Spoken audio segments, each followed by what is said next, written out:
Alright, starting this build, we would like to address the PS4 save files and all of the questions from our fellow Vault Hunters on the previous video. It has been a learning curve for us regarding the save files as they are different from their predecessors.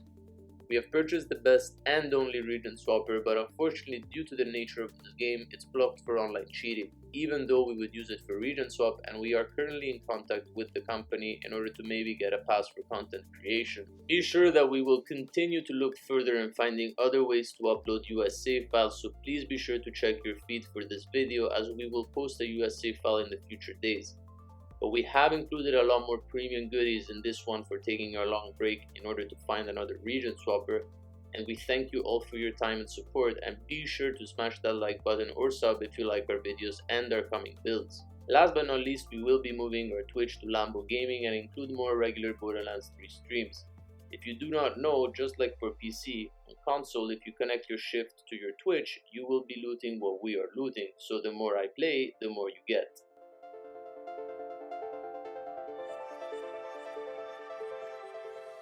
If you would like to see a more in-depth analysis of each weapon and gear, please be sure to check out our previous video as this build is more of a level update.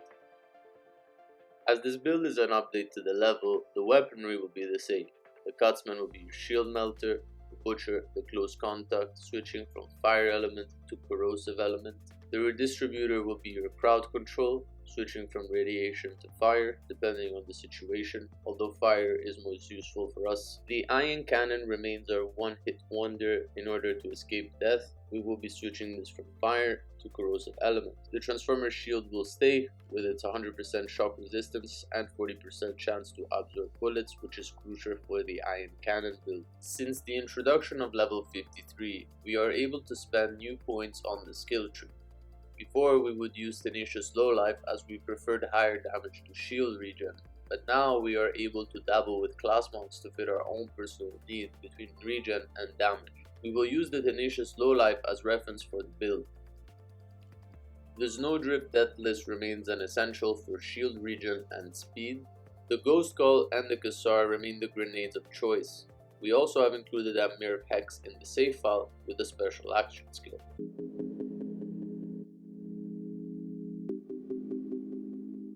Starting with Shield of Retribution, we will be taking 5 points in Armored Infantry. While Moze's shields are active, she gains damage reduction by 13% and gun damage by 15%.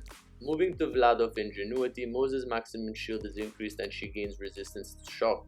Max shield 30% and shock 47, making it 147 with Transformer. Thin Red Line, a portion of Moze's health is reserved and it cannot be restored, but her maximum shield is increased by the same amount. You want to max this out so it's 100% max health reserved and add it to max shields. Selfless Vengeance, you only want to put 1 point. Whenever Moze reloads, she loses a small portion of her health and grants additional incendiary damage, which is very useful as we are doing this incendiary build. Moving to Experimental Munitions, putting 1 point. Whenever Moze and Iron Bear score a critical hit, they deal bonus incendiary damage by 10%. Behind the Iron Curtain, Moze's shield recharge delay is reduced and her shield recharge rate is increased. Shield recharge rate 21%, shield recharge delay minus 19. Desperate Measure, where we already have 2 points you want to max out. The lower the health, the greater the increase in damage. Gun damage up to 83%. Last point in Shield of Retribution, Force Feedback. Whenever Moze scores a critical hit, her shields immediately begin recharging.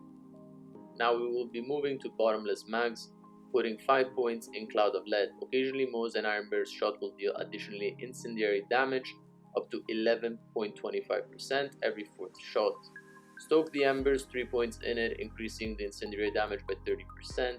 Redistribution, after Moze scores a critical hit, she regenerates ammo for a few seconds. We will be putting a point. Ammo regeneration 5% of the magazine for 3 seconds, which is very important for all builds. 1 point in match set in order to unlock the 3rd tier, but you will gain a small magazine size bonus. Scorching RPN, Moze gains increased fire rate and critical hit damage. Iron Bear does too. Fire rate 15%, critical hit damage 20%, and Iron Bear damage plus 25%. The Iron Bank you will max out with magazine size plus 35%. Reaching Click Click, where Moze gains increased gun damage as her magazine size empties. The less ammo there is remaining, the greater the increase. Gun damage up to 48%, which is crucial. Now here is where the build gets very interesting. We used to have only 3 points left, and with Tenacious D being unlocked only with 3 more points, we weren't able to use it. But now we have 6. And the way we will use this build is more up to the player's style, using different blood letter mods. Each one of them will include different stats, and as you can see, there is Phalanx Doctrine, you have Shield Recharge, there are different ways you can play it. But as an example, we are gonna add 4 Phalanx to our tree, max out the Phalanx to 4, and then on top of that, while increasing this, we will reach 9, unlocking Tenacious Defense with 1 point and having 0 points left.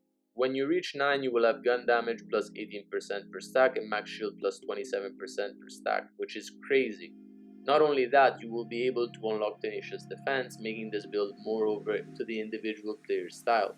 So let's say if you have different types of blood letter and you want to have more into the shield rather than having more into the phalanx, that is up to you. But in our opinion, the higher the phalanx stack you will have, the more benefits you will have in the long run during the fight, because the more enemies you kill, the stacks will just keep increasing. So maybe making redundant some other blood letters, but if you want to be more of an endurance player or have less on stacks, depending on what level you play, as stacks could be hard to get if you're reaching Mayhem 4 or the new Mayhem that will come out, that is up to you. Now in terms of shooting, it's really up to you. We know that damage is simple, but exploding bullets for us is one of the most fun, and on top of that, you're able to aim specific targets, so you will be able to hit crit spots on specific enemies. As I said, it's more about the feel, but Moze has been reborn and we're happy to share this with you.